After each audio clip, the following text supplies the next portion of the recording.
चलो स्टार्ट करते हैं, ठीक है। कल क्या पढ़े थे?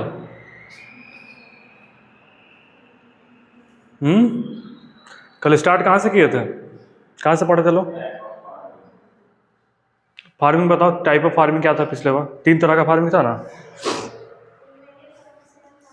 ठीक है। हाँ, और कमर्शियल फार्मिंग। क्या होता है प्रिमिटिव सबसिस्टेंस फार्मिंग? किसको बोलते हैं? याद आ रहा है कि नहीं? बोलो बोलो, जो समझ में आ रहा है बोलो। प्रिमिटिव सबसिस्टेंस फार्मिंग किसको बोलते हैं?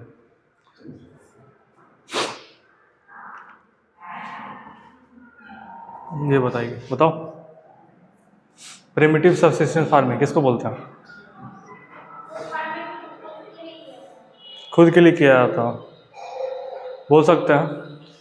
और फिर और बोलो, और पॉइंट।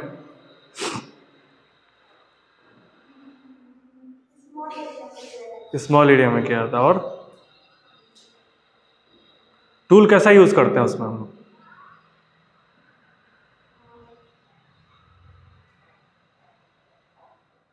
बोलो बोलो जल्दी, याद करो। प्रिमिटिव सबसिस्टेंस फार्मिंग में टूल कैसा यूज करते हैं?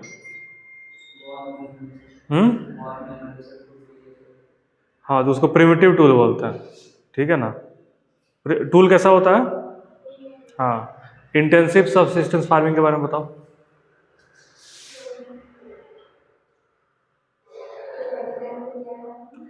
बड़े लैंड में किया जाता है कि एज कंपेयर टू, बड़ा लैंड होता है एज कंपेयर टू प्रिमिटिव, लेकिन छोटा होता है कमर्स। क्या?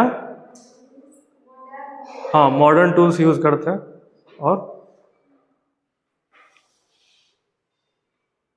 और एग्जाम्पल दो, कौन सा है इंटेंसिव सबसिस्टेंस फार्मिंग का?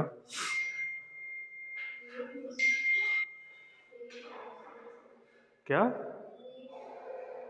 वीट, राइस जो तुम्हारा नॉर्थ इंडिया में जो कल्टीवेशन होता है वो इंटेंसिव सबसिस्टेंस फार्मिंग का एग्जाम्पल। कमर्शियल फार्मिंग कोई बताएगा?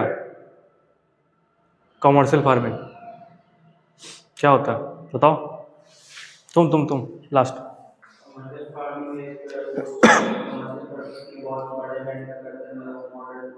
ठीक है, मॉडर्न टूल। ठीक ठीक, यूज़ करते हैं, ठीक है। ये हो गया क्या? हाँ, प्रोडक्टिविटी मेन उसका पर्पस होता है, प्रोडक्टिविटी इंक्रीज करना, ठीक है।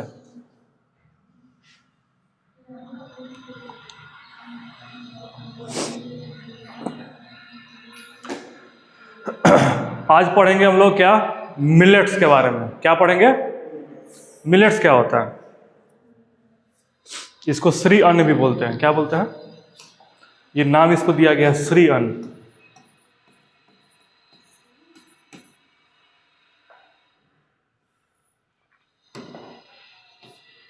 ठीक है।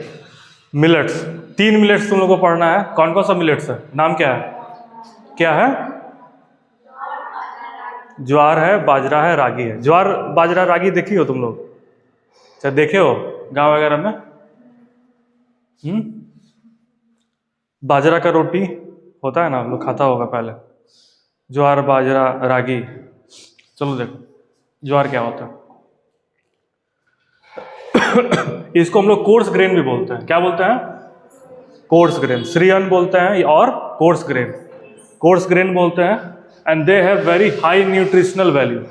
इसका जो न्यूट्रिशनल वैल्यू होता है बहुत हाई होता है, बहुत ज़्यादा, मतलब हेल्प करता है हमारे न्यूट्रिशन को सस्टेन करने के लिए। या फिर तुमको जैसे वीट हम लोग खाते हैं, ठीक है। वीट खाते हैं तो वीट से क्या होता है कि बहुत ज़्यादा वीट खाने लगोगे ना तो डायबिटीज़ का प्रॉब्लम हो जाता है, ठीक है ना। लेकिन ये जो होता है ज्वार बाजरा रागी, इसको इसलिए श्री अन्न बोला जाता है, भगवान से जुड़ा हुआ अन्न, ठीक है। क्योंकि एक तो बीमारी तुम्हारा नहीं होगा, ये सब जो डायबिटीज़ वगैरह होता है इसका बीमारी नहीं होता है। कॉन्स्टिपेशन जो होता है उसका प्रॉब्लम नहीं होता है। तीसरा जो तुम्हारा होगा कि न्यूट्रिशल, हाईली न्यूट्रिशियस होता है। इसलिए पहले के ज़माने में लोग क्या होता था कि ये सब ग्रेन को नहीं खाएगा, ये सब बोलता था ना कि गरीब का ग्रेन है। ज्वार बाजरा रागी जो हो गया गरीब लोग खाता है। अंग्रेज सब आया और वीट को बोला कि वीट ये कीजिए, कल्टीवेट कीजिए, वीट जो है वो अमीर का है सिंबल, और ये सब जो है वो गरीब का सिंबल हो गया, ठीक है ना, कोर्स ग्रेन जो है। लोग वीट खाने लगा, फिर बाद में देख रहे हो ना बीमारी वगैरह कितना हो गया, डायबिटीज़ हो गया, फलाना ढिमकाना, बहुत सारा बीमारी हो गया।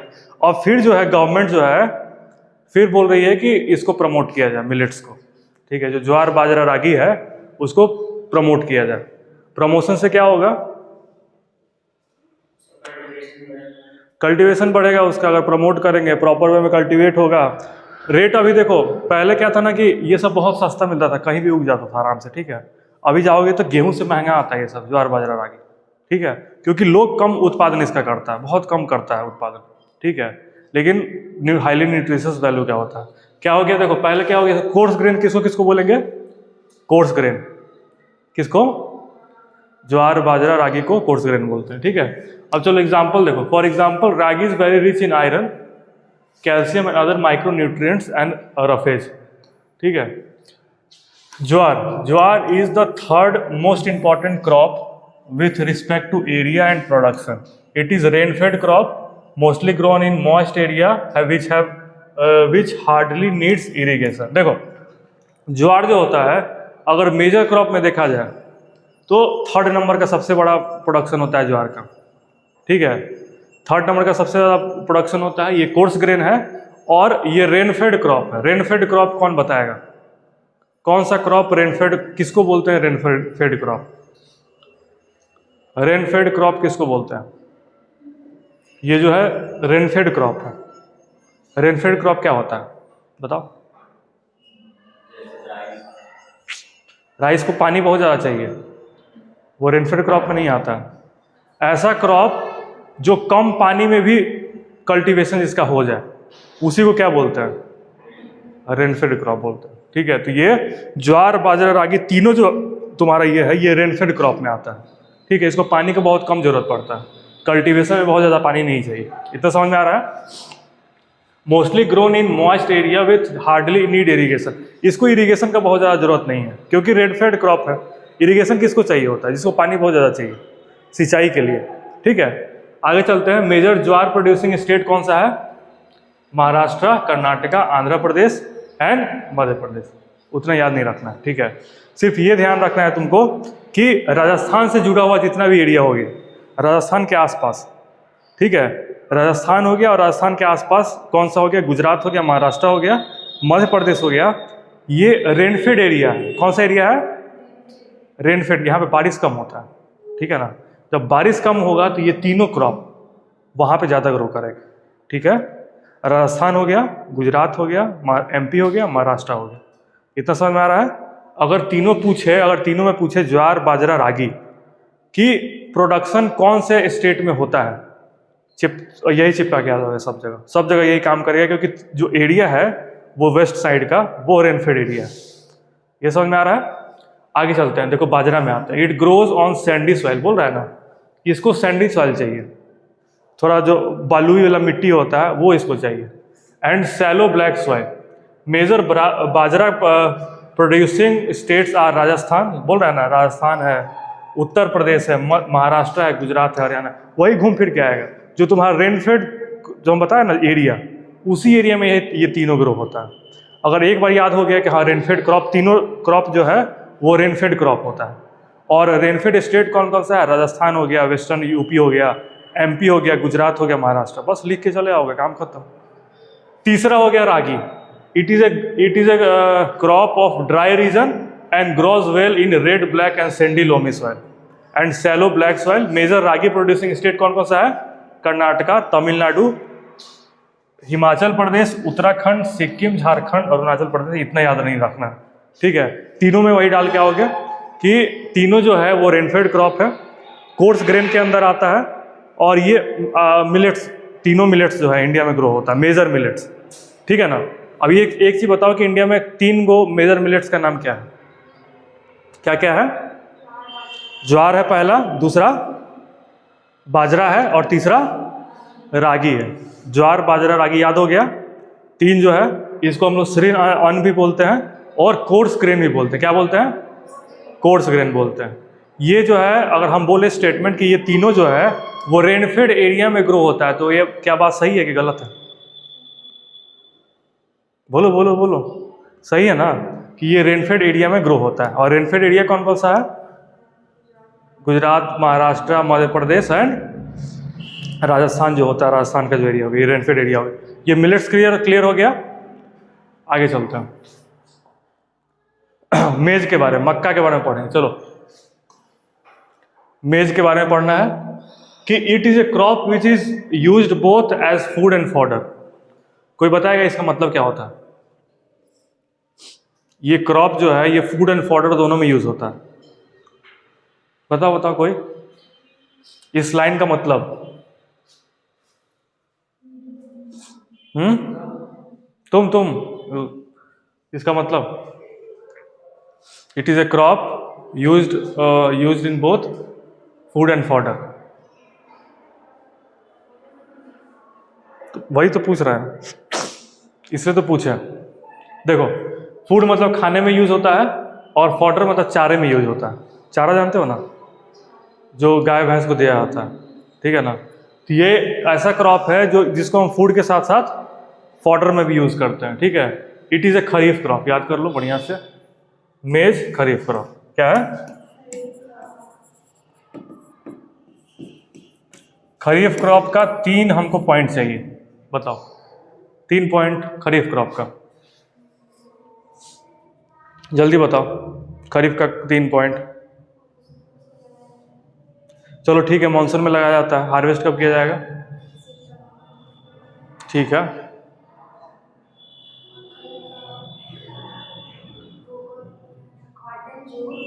एग्जाम्पल हो गया कॉटन हो गया, जूट हो गया, राइस हो गया, राइस, और आगे तीसरा एक और पॉइंट घट रहा है। ठीक है, हाई टेम्परेचर चाहिए, हाई रेनफॉल चाहिए, ठीक है ना। अब एक चीज बताओ कि राइस जो है वो खरीफ क्रॉप है कि रबी क्रॉप? राइस खरीफ क्रॉप। पिछले लेक्चर में हम लोग राइस के बारे में पढ़े थे। 3 पॉइंट बताओ राइस का कोई। It is A kharif crop, उसके बाद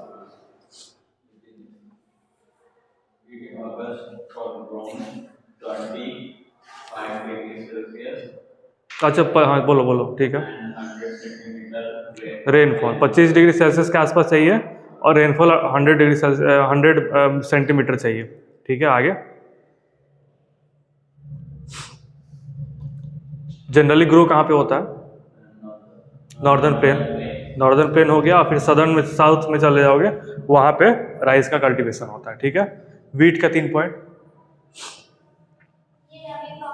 ठीक है, इट इज रबी क्रॉप। आगे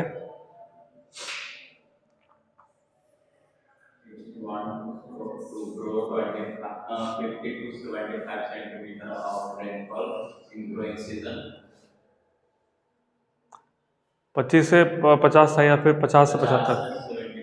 50 से 75, ठीक है। आगे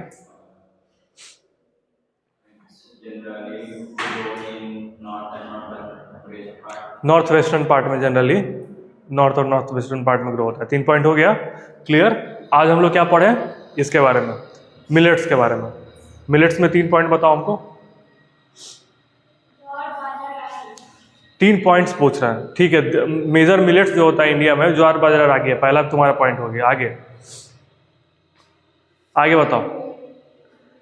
हाँ, ये ग्रो होता है कहाँ पे? रेनफेड एरिया में। जैसे एग्जांपल हो गया तुम्हारा, एग्जांपल दे दो 3-4 स्टेट का। तीसरा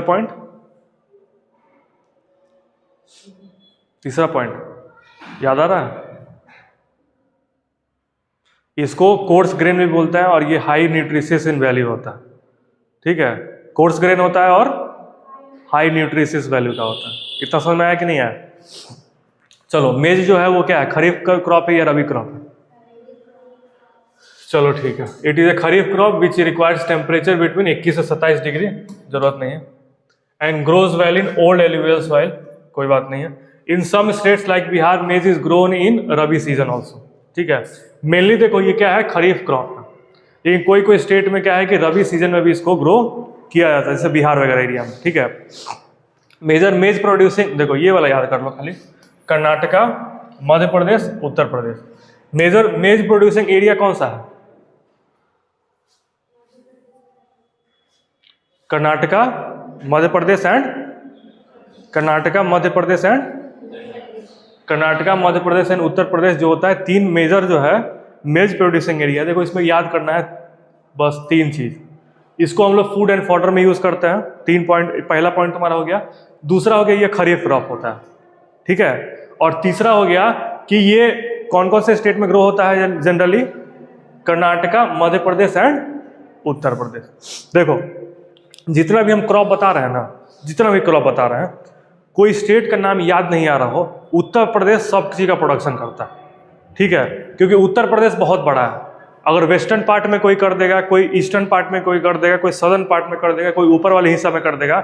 जितना भी क्रॉप तुम लोग खाने पीने वाला यूज कर रहे हो ना, अगर नहीं समझ में आए तो एक स्टेट लिख के आ जाना है, उत्तर प्रदेश, ठीक है। मेजर कौन सा क्रॉप ग्रोइंग स्टेट्स में हो गया, और सब तो याद रहे, ठीक है। एक उत्तर प्रदेश भी लिख देना है। इतना समझ में आ रहा है? आगे चलो पल्सेस के बारे में पढ़ेंगे। पल्सेस क्या होता है बताओ कोई? पल्सेस, पल्सेस, पल्सेस, हाँ, जो दाल वगैरह होता है उसको पल्सेस बोलते हैं, ठीक है। और इंडिया जो है सबसे बड़ा प्रोड्यूसर है पल्स का, पूरा पल्स का सबसे बड़ा प्रोड्यूसर है इंडिया।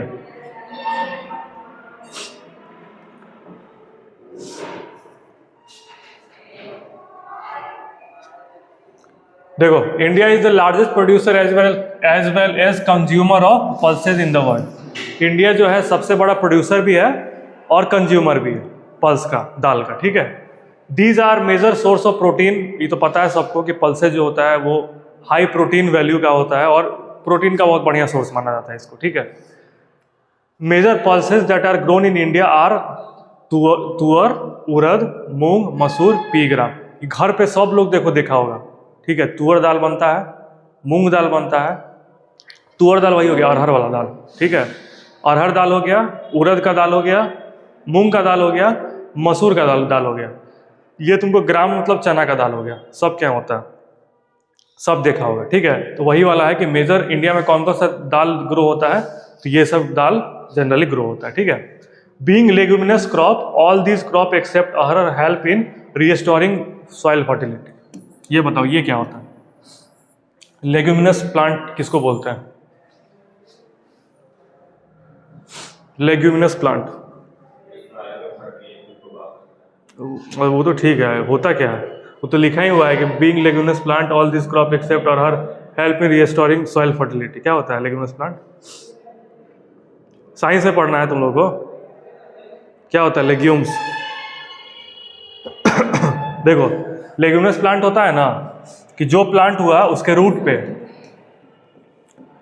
पे क्या होता है, नाइट्रोजन फिक्सेशन बैक्टीरिया होता है।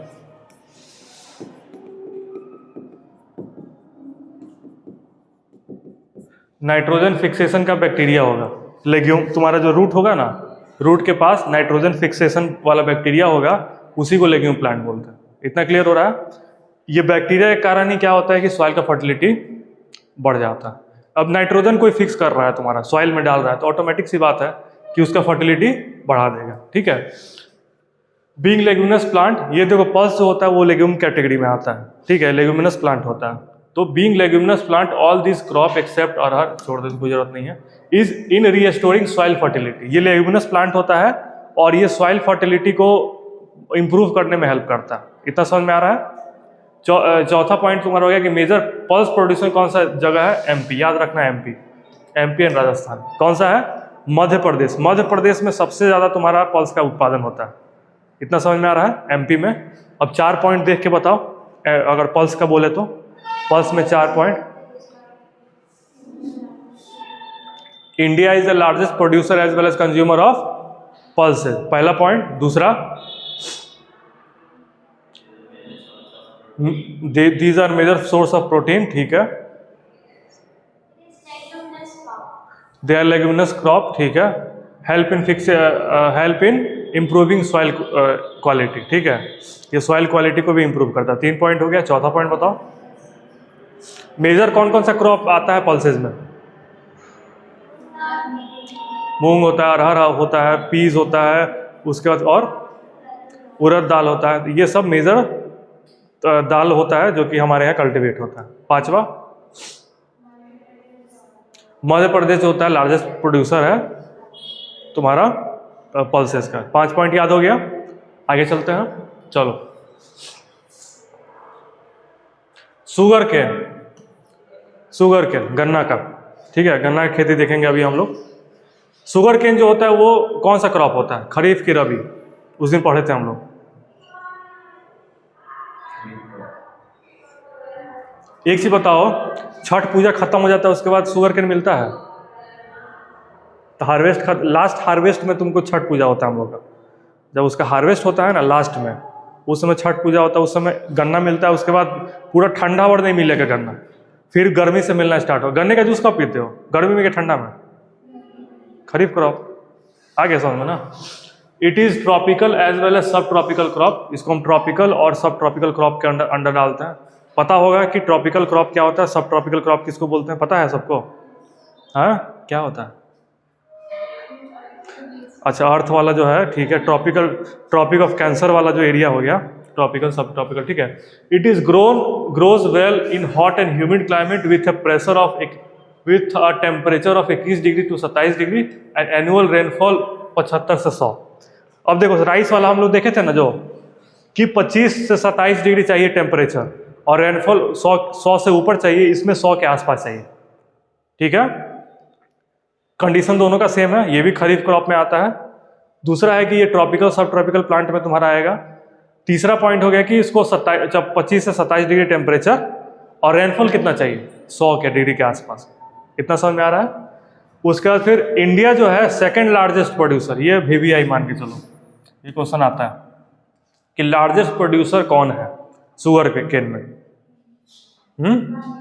ब्राजील। ब्राजील जो है वो सबसे बड़ा प्रोड्यूसर है शुगर केन का।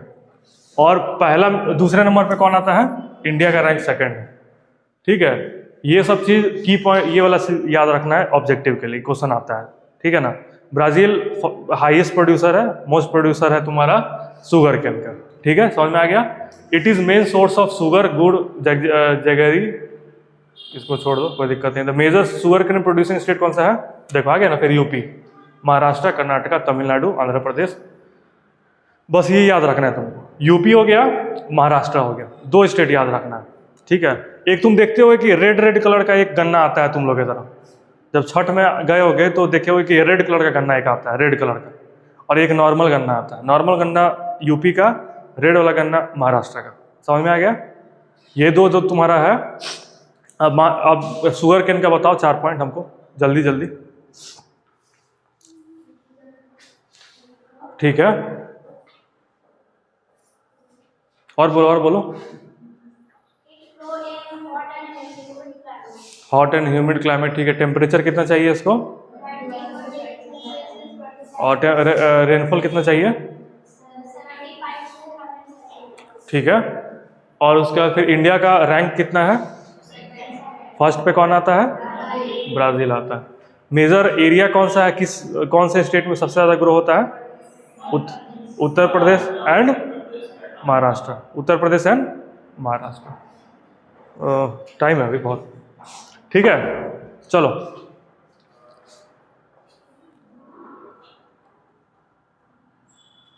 अब देखो ऑयल सीड के बारे में पढ़ेंगे। ऑयल सीड क्या होता है? ऑयल सीड, ठीक है, ऐसा सीड जिसमें से तेल निकालता हो, ठीक है। ऑयल सीड के बारे में पढ़ेंगे। जैसे ग्राउंडनट हो गया, ग्राउंडनट का तेल देखते हो ना जी, ग्राउंडनट का तेल आता है, तीसी का तेल आता है, फिर तुमको मस्टर्ड का तेल आता है। जितना से जिसको पेड़ के तेल निकल जाए वो सब तुम्हारा क्या आता है? ऑयल सीड के अंदर आएगा, ठीक है। 2020 में India was second largest producer of groundnut in the world after China. China के बाद जो होता है इंडिया का सेकंड रैंक था तुमको ग्राउंडनट प्रोडक्शन में। ग्राउंडनट किसको बोलते हैं? ग्राउंडनट, मूंगफली, ठीक है। ग्राउंडनट किसको बोलते हैं? मूंगफली। मूंगफली का सेकंड इंडिया का लार्जेस्ट प्रोड्यूसर है। इतना समझ में आ रहा है? आगे चलते हैं। Different oil seeds are grown covering approximately 12, इसको छोड़ दो। Main oil seed producing in India are groundnut, mustard, coconut, til या सीसमम, सोयाबीन, कैस्टर सीड, ठीक है। 3-4 का नाम याद रखना है। तेल जिससे जिससे निकलता है उसका याद नाम रखना है कि मेजर कौन कौन सा है याद। घर में क्या क्या चीज़ का तेल यूज होता है? मस्टर्ड हो गया, कोकोनट ऑयल यूज करते हो ना जी, soybean oil soybean refined oil use करते हो, 3 हो गया, कैस्टर ऑयल, ठीक है, कैस्टर ऑयल 4 याद रखो, काम खत्म। कि मेजर ऑयल सीड कौन कौन सा प्रोड्यूस होता है इंडिया में, और लास्ट में लिख देना एटसेट्रा, ठीक है। ठीक है, अब आ जाओ, groundnut is a kharif crop. Groundnut कैसा क्रॉप है? ये सब पूछेगा तुमसे, ठीक है, यही सब पूछता है ऑब्जेक्टिव में। ग्राउंडनट कैसा क्रॉप है? खरीफ क्रॉप। ग्राउंडनट कैसा क्रॉप है? खरीफ क्रॉप है। And accounts for about half of the major oil seed produce in the country. हटा दो, Gujarat was the largest producer of groundnut. Gujarat जो है ये तुम्हारा ग्राउंडनट का सबसे बड़ा प्रोड्यूसर है।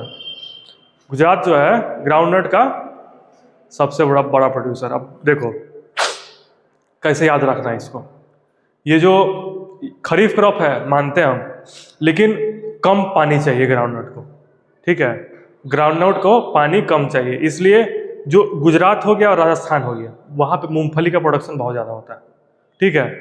कभी भी अगर घूमने वगैरह जाओगे राजस्थान में, तो राजस्थान का जो एरिया है जो गुजरात के साथ सटा हुआ है, वहाँ पे मूंगफली का बहुत ज़्यादा उत्पादन होता है। मूंगफली हम लोग क्या है तुमको नहीं मिलेगा, ठीक है, उसको चाहिए बालू वाला मिट्टी, थोड़ा मिट्टी ऐसा हो जो बालू टाइप का मिट्टी हो, उसी में तुमको मूंगफली जो ग्राउंडनट है उसका उत्पादन होता है, ठीक है।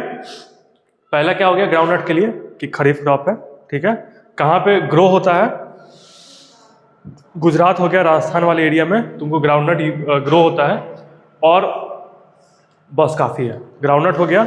ऑयल सीड के बारे में पूछे तुम क्या बताओगे? ऑयल सीड 2-3 पॉइंट बता दो ऑयल सीड के बारे में। इंडिया में कौन कौन सा ऑयल सीड यूज होता है ये बताओ। कैस्टर, सनफ्लावर, कैस्टर, ये सब ऑयल सीड में आ गया। और इंडिया का रैंक कितना है ऑयल सीड प्रोडक्शन में? सेकंड, ठीक है। ऑयल सीड में 2 पॉइंट याद रखना है, कौन कौन सा ऑयल सीड हम लोग यूज़ करते हैं, और फिर तुमको इंडिया का रैंक कितना है। मेजर जो तुम्हारा ऑयल सीड का क्रॉप होता है ग्राउंडनट होता है। ग्राउंडनट के बारे में 2 पॉइंट बता दो हमको।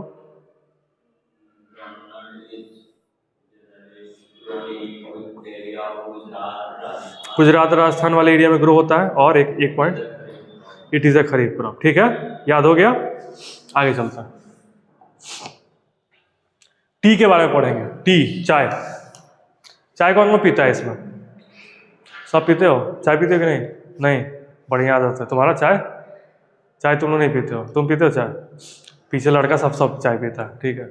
चाय बढ़िया चीज़ होता है, कैफीन होता है इसमें, थोड़ा दिमाग सही कर देता है। नहीं, प्रमोट नहीं कर रहे हैं पीने के लिए, लेकिन हम पीते हैं तो हम भाई प्रमोट करते हैं, ठीक है। चाय देखो बताया था ना कि प्लांटेशन, जब एग्रीकल्चर हम लोग पढ़ रहे थे तो 3-4 प्लांटेशन क्रॉप का नाम बताओ जल्दी।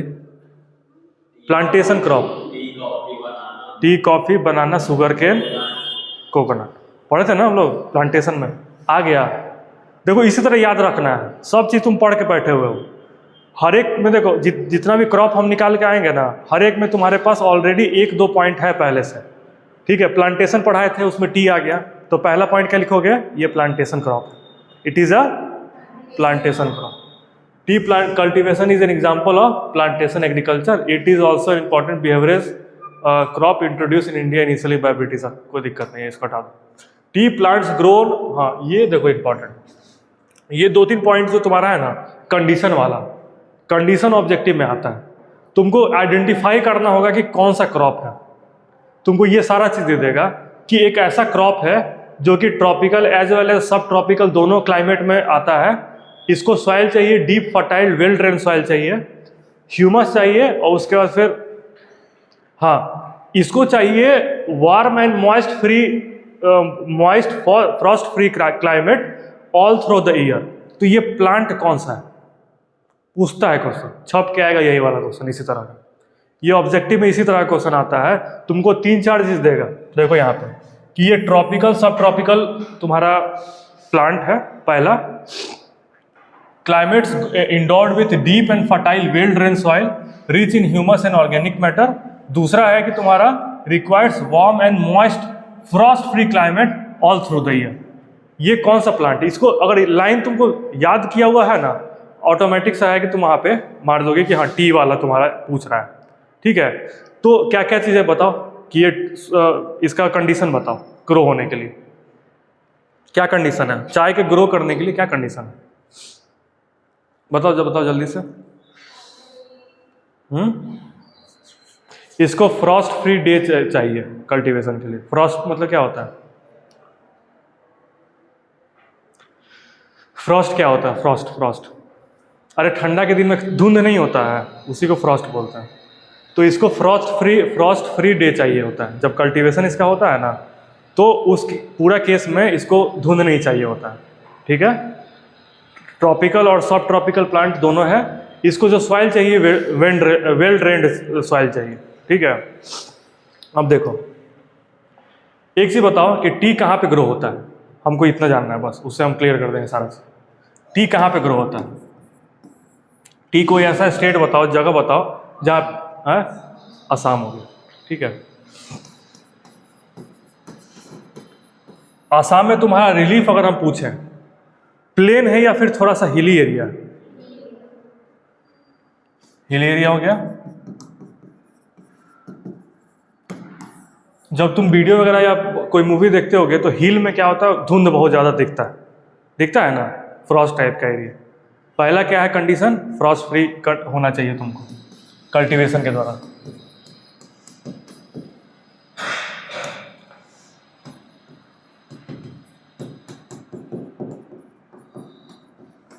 पहला कंडीशन हो गया फुलफिल। दूसरा, अगर एक चीज बताओ, हिली वाला एरिया में बारिश पड़ेगा तो बारिश इकट्ठा होगा कि नीचे ड्रेन हो जाएगा, नीचे गिर जाएगा, तो वेल ड्रेन्ड सॉइल। दूसरा पॉइंट क्या हो गया, वेल ड्रेन्ड सॉइल।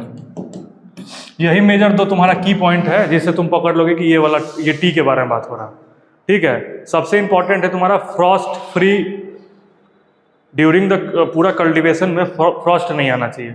धुंध आ गया चाय का खेती खराब हो जाएगा। ये समझ में आ रहा है, देखो। The tea plant grow well in tropical as well as सब tropical climates endowed with deep and fertile well drain soil. समझ में आ गया कि वेल ड्रेन सॉइल किसको बोलते हैं, पानी वहां पे टिके नहीं, वहां से निकल जाए, ठीक है। Well drain soil rich in humus and organic matter, हटा दो इसको। T bushes required warm and moist Frost free climate, warm and moist Frost free climate all through the year. पूरे साल भर अगर कल्टीवेशन हो रहा है ना, उसको फ्रॉस्ट फ्री क्लाइमेट चाहिए, सिंपल सा चीज़। ये एक कंडीशन है, तुमको पूरा मतलब टी के बारे में बता देता है। इसको तो एकदम याद रखना, और कुछ याद हो चाहे ना हो, ये पूरा याद होना चाहिए बढ़िया से। फ्रॉस्ट फ्री किसके लिए चाहिए होता है, ठीक है। ये लेबर इंटेंसिव इंडस्ट्री होता है। उसके बाद it requires abundant cheap and skilled labour. Major tea producing कौन कौन सा जगह है, आसाम, ठीक है, दार्जिलिंग, इसमें जलपाईगुड़ी डिस्ट्रिक्ट उसी आसाम में ही आता है, जलपाईगुड़ी, जलपाईगुड़ी उसी में आता है। वेस्ट बंगाल हो गया, तमिलनाडु हो गया, केरला हो गया, ठीक है। क्या हुआ, याद हो रहा है कि नहीं हो रहा है? अच्छा एक चीज बताओ, टी दिमाग में रखते सबसे पहले क्या समझ में आता है, क्या दिखता है दिमाग में? टी के बारे में अगर हम पूछें तो क्या दिमाग में आता है? काला काला वाला कि बागान दिखता है, खेत वाला जो है। चेन्नई एक्सप्रेस देखो जी तुम लोग, चेन्नई एक्सप्रेस देखे हो ना, उसमें क्या है, टी के बागान में ही तो पूरा वो ये करते हुए।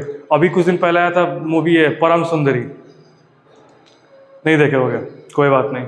तो जो तुम्हारा ये है चेन्नई एक्सप्रेस में जो मूवी शूट हुआ है, मैक्सिमम देखोगे ना, उसमें जो गाना वगैरह है ना, कश्मीर टू कन्याकुमारी, उसमें टी ये तुम्हारा सब बागान का ही ये किया हुआ है, ठीक है ना, सब टी बागान है। तो उसमें देखोगे ना कि मतलब स्टेप बाय स्टेप रोपा जाता है, उसको कल्टीवेट किया जाता है टी को। ये नहीं कि एकदम समतल जमीन पे लगा दी, मतलब हो ही नहीं सकता, कल्टीवेशन ही नहीं हो सकता उसका, क्योंकि वेल ड्रेन चाहिए उसको, पानी थोड़ा सा चाहिए, वो एकदम टाइम से निकलते जाए पानी, उसको पानी जमा वाला सिस्टम नहीं चाहिए। आ रहा समझ में ना? उसके बाद फिर क्या है कि एक चीज़ याद रखना है तुम लोग को कि moist and Frost free condition चाहिए उसको ग्रो करने के लिए। इसको याद रखो, याद है कि नहीं है? कल पूछेंगे तो याद रहेगा पक्का। कौन कौन सा स्टेट है? स्टेट का पूछ रहा है। दार्जिलिंग तो एरिया हो गया, आसाम हो गया, वेस्ट बंगाल हो गया, नीचे जाओगे तो नीचे केरला हो गया, ठीक है। 3 याद रखना है तुमको, आसाम, वेस्ट बंगाल एंड केरला। आसाम, वेस्ट बंगाल एंड केरला। दार्जिलिंग कहाँ पे है? वेस्ट बंगाल में, ठीक है। जलपाईगुड़ी जो एरिया जाओगे वो कहाँ पे है? आसाम में। अगर तुमको मैप दे दें और बोले कि मतलब हमको मेजर टी ग्रोइंग स्टेट चाहिए, ठीक है, तुमको आसाम के पास एक कर दिए और नाम बताओ, क्या लिखोगे? हाँ वही है, तो तुमको आसाम पता होना चाहिए कि आसाम जो होता है मेजर टी ग्रोइंग एरिया होता है, केरला जो होता है मेजर टी ग्रोइंग एरिया होता है, वेस्ट बंगाल जो हो गया वो तुम्हारा major tea area growing area होना चाहिए। मैपिंग का क्वेश्चन इसी तरह का बनता है, ठीक है। आगे चले। कॉफ़ी, टी पढ़ लिया, अब कॉफ़ी नहीं पढ़ेंगे। दोनों मान के चलो कि किसी जिसको टी अच्छा लगता है उसको कॉफ़ी नहीं अच्छा लगता, बहुतों को दोनों अच्छा लगता है, ठीक है। तब टी पढ़ा दिए तो कॉफ़ी का नाम पढ़ लो। कॉफ़ी पिया तुम लोग, कैसा होता है? कड़वा होता है, ठीक है। कलर कैसा होता है उसका? ब्राउन। ब्लैक कॉफ़ी भी आता है, वो काला कलर का होता है, ठीक है, ब्लैक। और उसका जो कोई सीड वगैरह देखा है कैसा होता है? नहीं देखा। पाउडर होता है, ठीक है। देखो बताते हैं, ये देख रहे हो ना जो डाले हैं फोटो, यही टी का तुम्हारा, कॉफ़ी का तुम्हारा ग्रेन होता है, इसी तरह का कॉफ़ी होता है, ठीक है। कॉफ़ी निकालते हैं इस तरह का, देखो जो प्लांट है, प्लांट के ऊपर गोल गोल गोल गोल दिख रहा है ना, लगेगा कि अंगूर टाइप का है। इस तरह का कॉफ़ी जो होता है ग्रो होता है। इसको क्या किया जाएगा, फिर धूप में सुखा दिया जाएगा, और धूप में सुखाने के बाद क्रश किया जाता है, ठीक है। क्रश करके जो छोटा छोटा पाउडर तुम लोग देखते हो, क्रशिंग के बाद तुम्हारा आता है, ठीक है। और इंडिया में सबसे बड़ा जो मतलब ये है, कॉफ़ी का बहुत तरह का वैरायटी होता है। सबसे बड़ा वैरायटी जो कल्टीवेट किया जाता है वो अरेबिका होता है। कौन सा है? कौन सा है? अरेबिका। अरेबिका जो है वो एक तरह से तुमको क्या बोलते हैं कि बहुत तरह का स्पेसीज होता है ना, उसमें एक अरेबिका टाइप का स्पेसीज है जो कि कॉफ़ी में सबसे ज़्यादा ग्रो किया जाता है, ठीक है। समझ? अरे सब ठंडा पड़ गया, ये सब सुधरा। देखो इधर, India coffee is non in their world for its good quality, the arabica variety. कौन सा वेराइटी? सब बोलोगे ना, अगर एक बार मुंह से बोलोगे तो सोओगे नहीं, याद रहेगा यहीं पे। और थोड़ा सा एफर्ट डालना पड़ेगा घर पे, ज़्यादा नहीं एफर्ट डालना पड़ेगा, ठीक है ना। सो जाओगे तो फिर सब ऊपर से जाएगा, कोई दिक्कत नहीं। कौन सा वेराइटी इंडिया में सबसे ज़्यादा ग्रो किया जाता है? हाई क्वालिटी होता है। हम बोलेंगे अगर हाई क्वालिटी होता है तो सही बात है। अरेबिका जो होता है बहुत बढ़िया क्वालिटी का कॉफ़ी होता है। इंडिया में जो ग्रो होता है वो बहुत बढ़िया क्वालिटी का कॉफ़ी होता है, और उसका नाम क्या है? अरेबिका होता है। इसको इनिशियली जो होता है यमन से लाया गया था, नहीं पढ़ना है, हटा दो। Initially its cultivation was introduce on Baba Budan hill. Baba Budan hill कहाँ पे है? कर्नाटका में।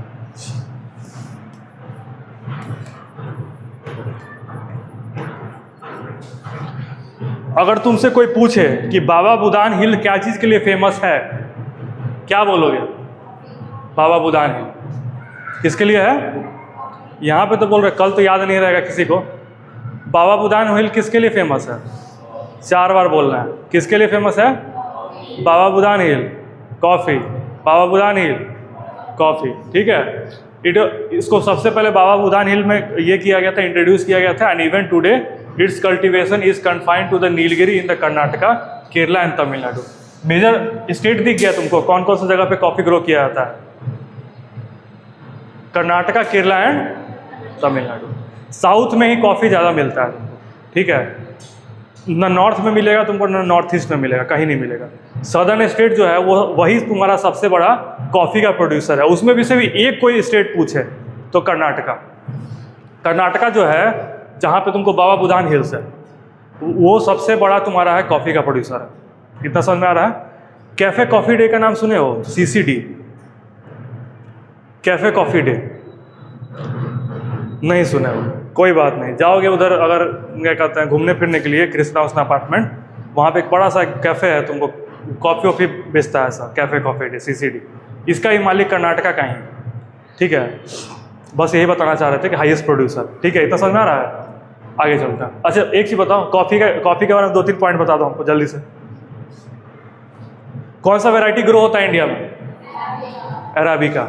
ठीक है, इसका क्वालिटी कैसा होता है? बहुत बढ़िया क्वालिटी होता है। ठीक है, और उसके बाद फिर और स्टेट कौन कौन सा है, जगह? और बाबा बुदान हिल किससे रिलेटेड है? सब एरिया पूछे हैं, बाबा बुदान हिल को तुम लोग भुला के बताओ। मेन चीज़ यही है, हाईलाइट किया हुआ चीज़ है रेड कलर से, और वही भूल जा रहे हो तुम लोग। बाबा बुदान हिल किसके लिए फेमस है? कॉफ़ी के लिए। चलो आगे। हॉर्टिकल्चर क्रॉप क्या होता है? हॉर्टिकल्चर क्या होता है? हाँ, फ्रूट्स वेजिटेबल्स इसमें आता है हॉर्टिकल्चर। ठीक है, इंडिया जो है सेकेंड लार्जेस्ट प्रोड्यूसर है फ्रूट एंड वेजिटेबल। रैंक कितना है? सब जगह देखो कहाँ पे कौन है खड़ा, ये परेशान कर दिया है पूरा, एकदम 1 नंबर पे ये रहता है, जीने नहीं देगा सब। ठीक है, India is the producer of tropical as well as सब ट्रॉपिकल। इसको कोई जरूरत नहीं है, सिर्फ ये याद रखना है कि हॉर्टिकल्चर में अगर पूछे फ्रूट्स एंड वेजिटेबल्स के बारे में, तो फ्रूट्स एंड वेजिटेबल्स में इंडिया का रैंक कितना है प्रोड्यूसिंग? सेकंड। कौन आगे है? चाइना। चाइना तुम देखोगे, उठा के अगर देखोगे तो मैक्सिमम में चाइना 1 नंबर पे है। सिर्फ पल्से जो है, पल्स जो है वो भारत 1 नंबर पे है, highest producer as well as consumer. Pulse था ना दाल में, और शुगर केन में कौन था फर्स्ट? ब्राज़ील। इतना समझ में आ रहा है? अब देखते हैं नॉन फूड क्रॉप, ऐसा क्रॉप जो कि फूड के लिए यूज ना होता हो, जिसको जनरली प्लांटेशन क्रॉप या फिर कमर्शियल क्रॉप बोलते हैं। ठीक है, पहला है रबर। रबर के बारे में क्या जानते हो ये बताओ? रबर कहाँ से निकलता है, कभी सोचे हो? पेड़ से। कोई कैसा पेड़ होता है इसका? छोटा पेड़ होता है कि बहुत बड़ा पेड़ होता है? बड़ा पेड़ होता है। कैसे निकलता है?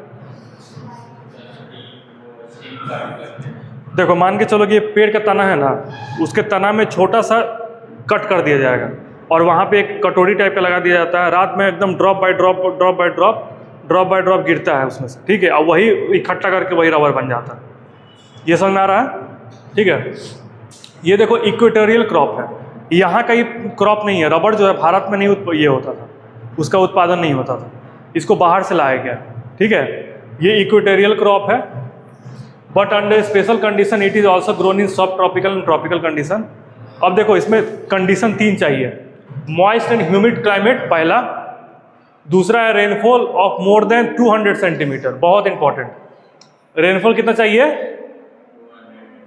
से ज़्यादा। और टेम्परेचर कितना चाहिए? अब बोलेगा तुमसे कि आइडेंटिफाई द क्रॉप, क्रॉप को आइडेंटिफाई आप कीजिए। पहला कंडीशन दे दिया, उसी में पैराग्राफ तुमको देगा, बोलेगा रेनफॉल 200 से ज़्यादा चाहिए। ठीक है, ये इक्वेटोरियल क्लाइमेट में उत्पन्न होता है या फिर प्रोड्यूस होता है, लेकिन ट्रॉपिकल एज वेल एज सब ट्रॉपिकल में भी होता है। ठीक है, दूसरा। तीसरा क्या है? टेम्परेचर ज़्यादा चाहिए 25 डिग्री से। कौन सा क्रॉप? Rubber crop. ठीक है, एक ठीक है याद करवाए थे कि फ्रॉस्ट फ्री डे चाहिए पूरा कल्टीवेशन में। दूसरा क्या है? रबर का, रबर याद रखना है। ठीक है, रबर में क्या क्या है बोलो? पहला कंडीशन क्या है? रेनफॉल देखो 200 सेंटीमीटर ज़्यादा चाहिए। एक ही क्रॉप है पूरा में जो उठा के देखोगे जिसको रेनफॉल 200 से ज़्यादा चाहिए, रबर। कौन सा है? रबर। कहाँ कहाँ ग्रो होता है?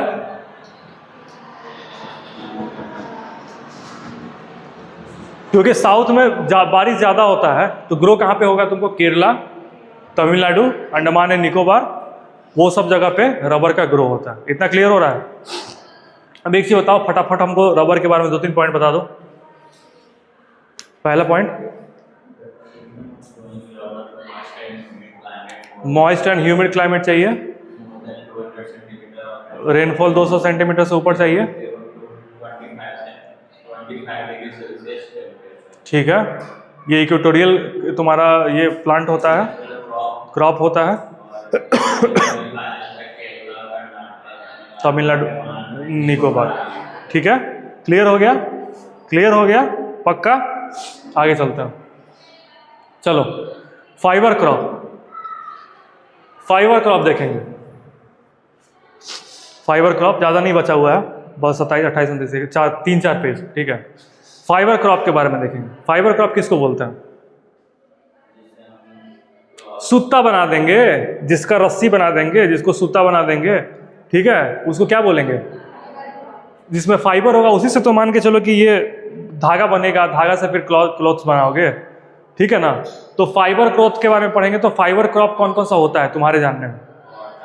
कॉटन, जूट, सिल्क, ठीक है। कौन कौन सा है? कॉटन है, जूट है, हेम्प है, नेचुरल सिल्क है, ये सब क्या होता है? इसको फाइबर क्रॉप बोलते हैं। क्लियर हो रहा है? देखो फर्स्ट 3 बोला है कि जो कॉटन, जूट और हेम्प है ना, ये सॉइल पे ग्रो होता है, पता है ना, ये प्लांट में होता है। इसका कॉटन का प्लांट होता है, जूट प्लांट होता है, हेम्प का प्लांट होता है। सिल्क कैसे होता है? सिल्क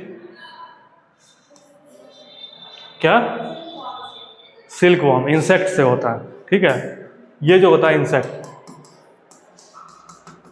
ठीक है, obtained from cocoons of the silkworm fed on green leaves such as mulberry tree से निकाला जाता है इसको, ठीक है। तो हमारे पास 4 जो है वो फाइबरस क्रॉप है। कौन कौन सा है? Cotton, jute, hemp and natural silk. ये तीनों जो होता है वो कहाँ पे ग्रो होगा? सॉइल में ग्रो होगा। ये जो ग्रो होता है वो इसको चाहिए इंसेक्ट से निकाला जाता है, इसको कोकन से, ठीक है। रियरिंग ऑफ सिल्क, इसको देखो सेरिकल्चर किसको बोलते हैं? सेरिकल्चर, सिल्क को निकालने का तरीका फ्रॉम द कोकून्स, ठीक है, उसको क्या बोलेंगे? सेरिकल्चर, ठीक है। इतना क्लियर हो रहा है कि rearing of silk worm for the production of silk fibre. Silk worm को हम कल्टीवेट कर रहे हैं किसके लिए? सिल्क प्रोडक्शन के लिए। उसको हम क्या बोलेंगे? उसको सेरिकल्चर बोलेंगे। सेरिकल्चर किसको बोलते हैं? सिल्क के प्रोडक्शन के लिए जो हम लोग प्रोसेस यूज करते हैं उसको क्या बोलते हैं? सेरिकल्चर। इतना क्लियर हो रहा है? चलो आगे कॉटन के बारे में पढ़ेंगे, ठीक है, ये भी इंपॉर्टेंट है। कॉटन, वहां पे कौन सा बताया था तुमको? पहला जो कि याद रखना है, टी का जो वो फ्रॉस्ट फ्री कंडीशन। दूसरा है तुम्हारा रबर में रेनफॉल कितना चाहिए? 200 सेंटीमीटर से ऊपर। कॉटन में भी एक चीज आएगा तुम्हारा, ठीक है। इसमें भी देखो इंडिया का रैंक कितना है, ठीक है, मैक्सिमम में सेकंड लार्जेस्ट है। चाइना सब जगह ओवरटेक किए हुए, ठीक है, चाइना 1 नंबर पे है, ठीक है। India is believe to have the original home of the cotton plant. Cotton is one of the main raw material for cotton textile industry. इतना क्लियर होना चाहिए। ये इंडिया जो है सेकंड लार्जेस्ट है कॉटन का, कपास का प्रोडक्शन में। और पहले नंबर पे कौन है? चाइना है। Cotton grows well in dryer part of the black. इसको देखो हम पढ़ाए थे जब ब्लैक कॉटन सॉइल पढ़ाए थे, ब्लैक सॉइल पढ़ाए थे, जिसको क्या बोलते हैं? रेगुलर सॉइल, ठीक है। उसको ब्लैक कॉटन सॉइल क्यों बोलते हैं? कॉटन ग्रो होता है। तो एक पॉइंट तुम्हारा निकल गया ना कि कॉटन के लिए कौन सा सॉइल चाहिए? ब्लैक सॉइल चाहिए। इंडिया का रैंक कितना होता है? सेकंड आफ्टर चाइना, ठीक है। और इंडिया जो है ये ओरिजिनल होम है, मतलब ये कहीं बाहर से नहीं लाया गया। इंडिया जो है मतलब जो कॉटन है वो भारत में ही उत्पन्न हुआ है, यहीं से उत्पन्न हुआ है, ठीक है। इसका जो कल्टीवेशन जो होता है यहीं से स्टार्ट हुआ है, इंडिया वाले एरिया से। इंडिया हो गया पाकिस्तान वाला जो एरिया है वहीं से स्टार्ट हुआ है, ठीक है। अब देखो इसका कंडीशन जो है, अच्छा ये बताओ रबी क्रॉप आता है कि खरीफ क्रॉप आता है? कॉटन याद करवाए थे हम, खरीफ क्रॉप। क्या होता है? कॉटन जो होता है वो खरीफ क्रॉप होता है, इतना याद है। अब इसका कंडीशन देखो, हाई टेम्परेचर हाई रेनफॉल। देखो ये पूछेगा तुमसे 210 Frost free days and bright sunshine, ठीक है। एक फ्रॉस्ट फ्री डे किसमें था? टी में, इंटायर कल्टीवेशन। लेकिन अगर नंबर तुमको दे दे कि 210 फ्रॉस्ट फ्री डे, तो उसमें कौन सा आ जाएगा? कॉटन। याद रखना कॉटन में 210 फ्रॉस्ट फ्री डे एकदम याद रखना है। पूछ देगा कि ये 210 फ्रॉस्ट फ्री डे है, कौन सा क्रॉप ये है तुम्हारा, ठीक है ना। 4 को दे देगा ऑप्शन, जूट दे देगा, फिर तुमको टी दे देगा, ये तुमको कॉटन दे देगा और रबर दे देगा। तुमको पता होना चाहिए कि 210 फ्रॉस्ट फ्री डे किस में यूज होता है? कॉटन के लिए चाहिए, ठीक है। हाई टेम्परेचर चाहिए, हाई रेनफॉल चाहिए और 210 Frost free days and bright sunshine चाहिए फॉर इट्स ग्रोथ, इसके ग्रोथ के लिए, तभी ग्रोथ हो पाएगा, अदरवाइज ग्रोथ नहीं हो पाएगा। इतना क्लियर है? ये खरीफ क्रॉप होता है। और मेजर कॉटन प्रोड्यूसिंग स्टेट कौन कौन सा है? ठीक है, देखो उत्तर प्रदेश यहाँ पे भी आ गया, उत्तर प्रदेश सब जगह आएगा। ठीक है, जैसे चाइना एक नंबर पे आ रहा है ना, वैसे उत्तर प्रदेश कहीं भी खोजोगे तो मिल ही जाएगा, कोई ना कोई तुमको मिल ही जाएगा उत्तर प्रदेश। तो समझ में नहीं आता हो तो एक दो याद रखो, एक उत्तर प्रदेश बचा के रखो, क्योंकि एक ही बार तुमको बोर्ड में सारा क्रॉप के बारे में नहीं आ जाएगा, कोई एक क्रॉप के बारे में बहुत हुआ तो आएगा। ठीक है, कोई एक क्रॉप के बारे में पूछेगा, और कोई एक क्रॉप के बारे में तुमको उत्तर प्रदेश अगर याद है तो एक तो तुम्हारा नंबर निकाल दिया, वो एक और कोई स्टेट याद रख लेना, 2 स्टेट से ज़्यादा मत याद रखना, और एटसेट्रा लिख देना। ठीक है, क्लियर है? आगे चलते हैं। चलो बताओ कॉटन के बारे में 3-4 पॉइंट बता दो हमको। कॉटन किस तरह का क्रॉप है, खरीफ या रबी? खरीफ क्रॉप। दूसरा, इसको किस तरह का सॉइल चाहिए? ब्लैक सॉइल चाहिए। ठीक है, तीसरा है कि इसका कंडीशन क्या है, सबसे इंपॉर्टेंट कंडीशन क्या है? 210 फ्रॉस्ट फ्री डे चाहिए प्रॉपर ग्रोथ के लिए। मेजर स्टेट कौन कौन सा है? महाराष्ट्र, गुजरात, लास्ट में उत्तर प्रदेश लिख दो, काम खत्म। ठीक है, जूट के बारे में पढ़ेंगे। जूट क्या होता है? जूट तो हमको लगता है कि तुम लोग देखे भी नहीं हो, देखा भी नहीं होगा। जूट देखा है? जूट का बोरा आता है, ठीक है ना, वही जूट होता है। और कहाँ पे प्रोड्यूस होता है ये? सबसे बड़ा प्रोड्यूसर इंडिया में है वेस्ट बंगाल। कौन सा है? वेस्ट बंगाल है, उसके बाद बिहार। दूसरे नंबर पे कौन आता है? बिहार आता है। तो इसको हम बोलते हैं गोल्डन फाइबर। क्या बोलते हैं? कौन सा फाइबरस क्रॉप को हम लोग गोल्डन फाइबर की तरह बोलते हैं, ट्रीट करते हैं? जूट को पता होना चाहिए। गोल्डन, क्योंकि इसका कट्टा देखो कि नहीं, ये जो आता है बोरा, ये गोल्डन कलर का होता है, लाइट गोल्डन दिखता होगा, इसलिए इसको गोल्डन फाइबर बोलता है। ठीक है, इसको क्या बोलते हैं? Golden fibre. इसको चाहिए well drain and fertile soil in the flood plains where soil are renewed every year. ये फ्लड प्लेन क्यों बोले कि वेस्ट बंगाल में इसका सबसे ज़्यादा प्रोडक्शन होता है? क्योंकि वहाँ पे गंगा और ब्रह्मपुत्रा का डेल्टा बनता है, पता है? गंगा और ब्रह्मपुत्रा का डेल्टा बनता है, इसको बहुत ज़्यादा फर्टाइल सॉइल चाहिए होता है ग्रो होने के लिए, इसलिए वहीं पे वो सीमित रह गया और थोड़ा बहुत बिहार में आया, अदरवाइज और कहीं नहीं जा पाया। और वर्ल्ड का सबसे बड़ा डेल्टा कहाँ बनता है ये बताओ? सुंदरवन डेल्टा कहाँ पे है? वेस्ट बंगाल में। किस किस नदी के कारण बनता है? Ganga and Brahmaputra confluence. ब्रह्मपुत्रा आएगा आसाम से, गंगा आएगा इधर तुमको वेस्ट बंगाल में आके मिलता है, वहाँ पे सबसे बड़ा डेल्टा बनता है। ठीक है, अब देखो high temperature required during the time of growth, ठीक हटा दो। वेस्ट बंगाल एंड बिहार दिख रहा है, ये सबसे बड़ा प्रोड्यूसर है तुम्हारा गोल्डन फाइबर का, जूट का। जूट में 3 पॉइंट बता दो जल्दी से। इसको गोल्डन क्रॉप भी बोलते हैं। दूसरा,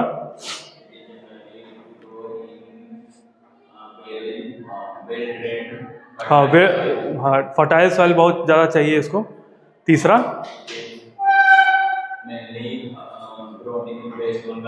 बिहार। कौन कौन सा स्टेट में ग्रो होता है? याद रहेगा, आगे चलता है।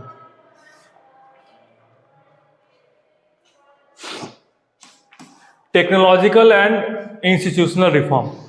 क्या क्या रिफॉर्म हम किए हैं, लास्ट ही है, हमको लगता है कि अब इसके बाद 2 और स्लाइड बचा हुआ है। टेक्नोलॉजी में क्या सुधार हम लोग किए हैं और इंस्टीट्यूशन में क्या सुधार किए हैं, ताकि हमारा जो खेती जो है वो बढ़िया से हो सके। ठीक है, सबसे पहले तो हम लोग देखेंगे टेक्नोलॉजिकल में। देखो टेक्नोलॉजी में क्या क्या सुधार हुआ है, तुम एक चीज़ बताओ कि पहले आज से अगर छोटे हो गए, जब बहुत ज़्यादा छोटे हो गए, उस समय खेती किस तरह होता है, अभी खेती कैसे होता है, कुछ चेंज लगता है तुम लोगों को? कुछ चेंज समझ में आता है? पहले उतना मशीन का यूज़ नहीं होता था, देखते होगे, ठीक है ना। अभी बहुत ज़्यादा मशीन का यूज़ होता है। ठीक है, टेक्नोलॉजिकल एडवांसमेंट। दूसरा तुम्हारा क्या है कि खेती में दिन पर दिन क्या होता है कि रिसर्च एंड डेवलपमेंट बहुत ज़्यादा हुआ है, R&D जिसको बोलते हैं। पहले पेस्टिसाइड इंसेक्टिसाइड इतना यूज़ नहीं होता था, अभी क्या है पेस्टिसाइड इंसेक्टिसाइड फर्टिलाइजर वगैरह बहुत ज़्यादा यूज़ होता है। ठीक है, ये हो गया तुम्हारा टेक्नोलॉजिकल एडवांसमेंट। और फिर तुम्हारा हो गया इंस्टीट्यूशनल रिफॉर्म। इंस्टीट्यूशनल रिफॉर्म क्या बोलेंगे? इंस्टीट्यूशनल रिफॉर्म में तुमको आएगा सरकार क्या कर रही है हम लोग के लिए, खेती को सुधारने के लिए सरकार क्या क्या कर रही है। अब एक चीज बताओ कि इस खेती को सुधारने के लिए सरकार क्या क्या कर रही है, जो दिमाग में हल्का फुल्का आता हो, क्या क्या कर रही है सरकार? कुछ बताओ थोड़ा सा भी।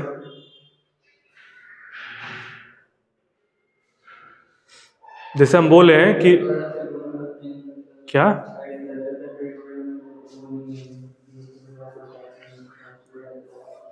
ठीक है जीएसटी जीरो कर दिए, बढ़िया है, ये तो बहुत बढ़िया पॉइंट बोला तुम कि जीएसटी रिफॉर्म में जो एग्रीकल्चर प्रोडक्ट है उसका 5% मैक्सिमम 0% कर दिया गया। ठीक है, ये इंस्टीट्यूशनल रिफॉर्म हो गया। और अरे याद है ना कि डैम बनवाया गया था, डैम कौन बनाया था? हम लोग बनाए थे, सरकार बनाया था। और डैम जो है मल्टीपर्पज़ प्रोजेक्ट है, तो मल्टीपर्पज़ प्रोजेक्ट में एक तुम क्या बोले थे, इरिगेशन भी बहुत इंपॉर्टेंट रोल होता है। ठीक है, तो ये रिफॉर्म किया गया और डैम बनाया गया, डैम से कैनाल बनाया गया। कैनाल किस लिए बनाया गया? सब झूल रहा है एकदम पूरा, इरिगेशन के लिए मेनली बनाया गया। ठीक है, अब चलो देखते हैं। Sustained use of land without compatible technological institution changes have hindered the pace of agriculture development. बेकार है। In spite of development source irrigation most of the farmers in the large parts of the country still depend upon monsoon. ये देखो छोटा सा भूमिका दिया हो गया, यहाँ से मेन है तुम्हारा स्टार्ट। रिफॉर्म क्या क्या किया गया? ठीक है, क्या है? Collectivisation, consolidation end of holding, corporation and abolition of zamindari system. देखो क्या क्या रिफॉर्म किया है। सबसे इंपॉर्टेंट पहला चीज consolidation of land and abolition of zamindari system. पहले सुनते होगे कि एक बड़ा बड़ा जमींदार होता था हर एक गांव में, उसके पास सारा तुम्हारा लैंड रहेगा। ठीक है, छोटे छोटे किसान के पास कुछ नहीं रहता था। सरकार को बात खराब लगा कि भाई बताओ, एक के पास बहुत ज़्यादा है, एक के पास कुछ नहीं है कि नहीं? तो क्या किया कि रिफॉर्म लाया, एबोलिशन ऑफ जमींदारी सिस्टम। क्या हुआ? क्या क्या लॉ है? Abolition of zamindari system. इस केस में क्या हुआ कि जमींदार का जो टाइटल था वो खत्म कर दिया गया। ठीक है, अब कोई भी जमींदार नहीं होगा और उसका लैंड लिया गया और बांट दिया गया लोगों को। ठीक है, अभी तुमको बहुत कम लोग मिलेगा जिसके पास 100, 200, 500 एकड़ का जमीन है। बहुत कम लोग मिलेगा, ना के मात्रा में। क्यों नहीं मिलेगा? क्योंकि मैक्सिमम जो होता है एबोलिशन ऑफ जमींदारी सिस्टम के अंतर्गत मैक्सिमम जमीन लेके और गरीब के पास जिसके पास लैंड नहीं था उसको बांट दिया गया। ठीक है, पहला रिफॉर्म क्या किया गया था? पहला कंसोलिडेशन लैंड का किया गया और दूसरा क्या किया गया? Abolition of zamindari system. याद क्या रखोगे? Abolition of zamindari system. पहला जो इंस्टीट्यूशनल रिफॉर्म लाया गया सुधारने के लिए वो क्या था? पहला एबोलिशन ऑफ जमींदारी सिस्टम। याद रहना चाहिए क्या है? Abolition of zamindari system. Second point देखो कि land reforms was main focus of our first 5 year plan. 5 year plan पढ़े हो कि नहीं इकोनॉमिक्स में? है 5 ईयर प्लान इकोनॉमिक्स में पढ़ना है, चलो कोई बात नहीं। 5 ईयर प्लान देखो क्या होता है कि जब भारत आज़ाद हुआ 47 में, उसके बाद फिर क्या हुआ ना कि अब एक चीज़ बताओ तुमको, पहले अंग्रेज सब चीज़ चला रहा था। ठीक है, अंग्रेज सब तुम्हारे हाथ में सारा बागडोर छोड़ के चला गया अपने देश में। तुम सोचो कि कितना ज़्यादा दिमाग खराब हुआ होगा कि यहाँ पे हमको इकोनॉमिक्स भी अपना सही करना है, अपने फार्मिंग भी करना है, लोग को रोजगार भी देना है, सब चीज़ करना है। ठीक है ना? तो ये जो तुम्हारा दिया गया ना कि रसिया जो है, रसिया से 5 ईयर प्लान को अडॉप्ट किया गया। सारा चीज़ सिस्टम में लाने के लिए 5 ईयर प्लान को अडॉप्ट किया गया। 5 ईयर प्लान क्या होता था कि 5 साल के लिए हमको ये चीज़ करना है। समझ में आ रहा है ना? फर्स्ट 5 ईयर प्लान आया, फिर सेकंड 5 ईयर प्लान आया, फिर थर्ड 5 ईयर प्लान आया। तो इससे क्या होता है कि प्रॉपर वे में हम जो भी चीज़ मैनेजमेंट नहीं हो पा रहा था उसको प्रॉपर वे में मैनेजमेंट हम करना स्टार्ट किए। आ रहा समझ में? तो जो तुम्हारा फर्स्ट 5 ईयर प्लान था उसका जो मेन फोकस था वो किस पे था? एग्रीकल्चर पे। किस पे था? जो फर्स्ट 5 ईयर प्लान आया था तुम्हारा उसका फोकस किस पे था? एग्रीकल्चर पे था। इतना क्लियर हो रहा है? तो रिफॉर्म में देखो पहला abolition of consolidation of land and abolition of zamindari system. Second agriculture was the main focus of first 5 year plan. Agriculture क्या था? मेन फोकस था तुम्हारा फर्स्ट 5 ईयर प्लान। सेकंड याद हो गया? और देखो थर्ड देखो क्या है? क्या है? ग्रीन रिवॉल्यूशन क्या था बताओ? हरित क्रांति, ठीक है ना। इसमें क्या किया गया था कि हाई यील्डिंग वैरायटी, पता है ना, HYV सीड, क्या होता है? HYV सीड, नाम ही से क्लियर है, हरित क्रांति की। जहां भी देखें हरा हरा खेत हमको दिख रहा हो, ठीक है। कैसे होगा? जब पैदावार अच्छा होगा, प्रोडक्शन अच्छा हो कोई क्रॉप का, तो उस तरह का तुमको दिखेगा। आ रहा समझ में ना? ग्रीन रिवॉल्यूशन पता है कि नहीं किसी को? ग्रीन रिवॉल्यूशन क्या होता है? नहीं पता है? देखो क्या होता है ग्रीन रिवॉल्यूशन में। देखो क्या होता था कि भारत जब आज़ाद हुआ इंडिपेंडेंस के समय, उस समय क्या हुआ ना कि बहुत ज़्यादा फेमाइन वगैरह आता था। फेमाइन जानते हो क्या होता है? फेमाइन नहीं पता, कोई बात नहीं। देखो फेमाइन होता है ना कि खाना नहीं है तुम्हारे लिए, ठीक है, तुम्हारे पास खाना नहीं है, लोग भूखमरी से मर गए, खाना ही नहीं है। तुम सोचो एक कंडीशन ऐसा है कि तुम मार्केट में जा रहे हो, तुम्हारे पास कुछ तुमको मिल ही नहीं रहा खरीदने के लिए। समझ में आ रहा है ना? कुछ नहीं है, उसको क्या बोलेंगे कंडीशन? फेमाइन वाला कंडीशन, कि तुम्हारे पास क्रॉप है ही नहीं। अभी बहुत खतरनाक भाई सिचुएशन है कि तुम देश चला रहे हो, तुम्हारे पास ग्रेन ही नहीं है, मतलब खिलाने के लिए लोगों पे तुमको अन्न ही नहीं है। तो क्या हुआ कि जो तुमको बोलते हैं ना, MS स्वामीनाथन एक है नाम, बहुत मतलब बढ़िया नाम है, जो कि मेन आदमी थे ग्रीन रिवॉल्यूशन को लाने के लिए, ठीक है, हरित क्रांति को लाने के लिए MS स्वामीनाथन बहुत कंट्रीब्यूट किए। वो क्या किए कि तुमको यहीं का प्लांट वैरायटी है, उसमें क्या है कि थोड़ा बहुत मॉडिफिकेशन किए, ठीक है।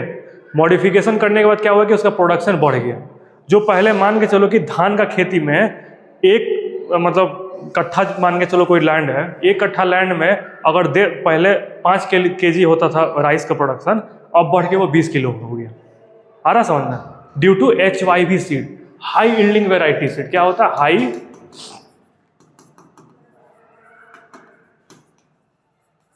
इसमें हाई यील्डिंग वैरायटी सीड का यूज होने लगा, ठीक है। अभी जो हम यूज करते हैं ना HYV सीड, वहीं का देन है, ग्रीन रिवॉल्यूशन का इंडियन। तो तीसरा रिफॉर्म क्या किया गया था उसको बताओ क्या है? छोड़ो, उतना नहीं समझ में आ रहा है ना, उतना डीप में नहीं जाना, खाली याद रख लो ग्रीन रिवॉल्यूशन क्या होता है। ग्रीन रिवॉल्यूशन पता है, समझ में आ गया ना? पहला क्या था रिफॉर्म? एबोलिशन ऑफ जमींदारी को हटाया गया। दूसरा क्या है? 5 ईयर प्लान में एग्रीकल्चर को लाया गया। थर्ड क्या है? ग्रीन रिवॉल्यूशन, ठीक है। चौथा है provision of crop insurance, insurance लाया गया क्रॉप पे। ये जो क्वेश्चन बनेगा भी ना रिफॉर्म वगैरह का, एग्रीकल्चरल रिफॉर्म का, ये तुमको बनेगा 4 नंबर वाले क्वेश्चन में, ठीक है। तुम्हारे पास तुमको 5 पॉइंट तैयार करके जाना है इस सब क्वेश्चन में। जो लंबा क्वेश्चन है ना, तुमको 5 पॉइंट तैयार करके जाना है। उससे क्या होगा? 4 तुमको याद रहेगा, 3-4 याद रहेगा एग्जाम के समय, प्रेशर के समय। आ रहा समझ में ना? तो क्या है, क्रॉप इंश्योरेंस प्रोवाइड किया गया। जैसे आदमी का इंश्योरेंस होता है ना, वैसे क्रॉप का इंश्योरेंस प्रोवाइड किया गया। इंश्योरेंस प्रोवाइड करने से क्या होता है कि अगर मान के चलो खेती तुम्हारा खराब हो गया, ठीक है, सरकार पैसा देगी। इतना समझ में आ रहा है? इंश्योरेंस का मेन मोटिव क्या होता है? समझ में आ रहा है कि नहीं समझ में आ रहा है? आ रहा है ना? तो क्रॉप इंश्योरेंस प्रोवाइड किया गया, ठीक है। उसके बाद फिर क्या है कि कुछ स्कीम जैसे किसान क्रेडिट कार्ड, ठीक है। क्रेडिट कार्ड पता है ना क्या होता है? क्रेडिट कार्ड क्या होता है कि इस मंथ में खर्च कीजिए, बाद में पैसा दीजिएगा हमको। तो किसान क्रेडिट कार्ड से क्या होता है कि किसान क्रेडिट कार्ड आपको दे दिया गया। मान के चलिए आपके पास अभी पैसा नहीं है, तो आप उस कार्ड से खरीद लिए, जैसे ट्रैक्टर ले लिए, जो भी चीज़ है, आपको पेस्टिसाइड इंसेक्टिसाइड खरीद लिए, उन्हें इक्विपमेंट मेन खरीदा जाता है। इक्विपमेंट खरीद लिए और फिर बाद में धीरे धीरे करके पैसा आप दे दिए। कौन सा स्कीम है? किसान क्रेडिट कार्ड, ठीक है।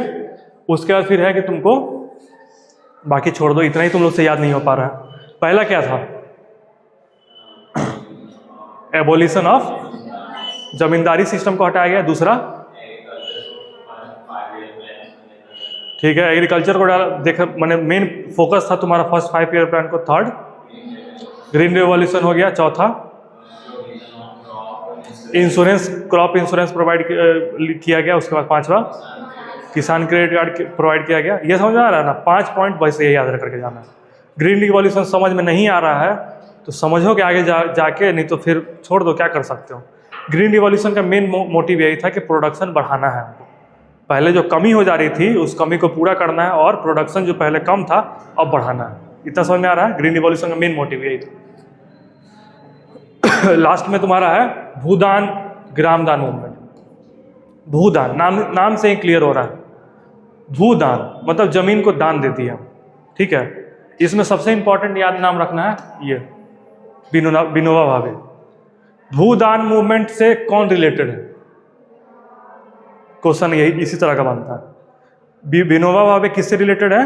भूदान मूवमेंट से, ठीक है। और फिर ये देखो श्री रामचंद्र रेड्डी, ये किससे रिलेटेड है? ग्रामदान। किससे? ये भूदान का हो गया, ये ग्रामदान हो गया। भूदान मतलब क्या हो गया? कुछ अपना जमीन का दे दिए, दान कर दिए। और ग्रामदान क्या मतलब होता है कि पूरा एक गांव ही दान में दे दिए, ठीक है ना। जिसके पास नहीं है, मान के चलो कि तुम जमींदार हो, तुम्हारे पास बहुत सारा जमीन है और कोई ऐसा आदमी है जिसके पास कुछ खाने के लिए नहीं है, ठीक है। तो एक मूवमेंट चलाया गया, उसके सबसे जो प्रिकर्सर इसको बोला जाता है उसको बोलते हैं विनोबा भावे। वो क्या किए कि भूदान मूवमेंट में बढ़ चढ़ के हिस्सा लिए, जमीन को बहुत दान दिया। इतना समझ में आ रहा है? दूसरा है ग्रामदान, जिसमें है तुमको साउथ के ये है श्री रामचंद्र रेड्डी, ये ग्रामदान मूवमेंट से इनको रिलेट किया जाता है। इतना क्लियर है, ज़्यादा नहीं पढ़ना है इसके बारे में। This Bhoodan and Gramdan movement initiated by Vinoba Bhave is also known as bloodless revolution. बहुत इंपॉर्टेंट है। किसको हम लोग ब्लडलेस रिवॉल्यूशन बोलते हैं? किसको? भूदान और ग्रामदान मूवमेंट को किसको बोलते हैं? ठीक है, एक चीज बताओ कि अगर तुम्हारे पास जमीन है, हम तुम्हारा जमीन कब्जा कर लिए या तुम जमीन तुम्हारा हम ले लिए, तो मर्डर नहीं होगा? गोली चलता है ना जी। जमीन के लिए मैक्सिमम मर्डर होता है या फिर मैक्सिमम कत्ल होता है, ठीक है। यहाँ पे लोग को जमीन फ्री में मिल जा रहा है बिना कुछ किए हुए। नाम ही है ब्लडलेस रिवॉल्यूशन। कोई खून नहीं बहा, लोग को जमीन मिल गया। आ रहा समझ में ना? इसलिए इसको ब्लडलेस रिवॉल्यूशन बोलते हैं। भूदान और ग्रामदान को ब्लडलेस रिवॉल्यूशन। भूदान में कौन इंपॉर्टेंट है? हो गया तुम लोग का, ठीक है। चलो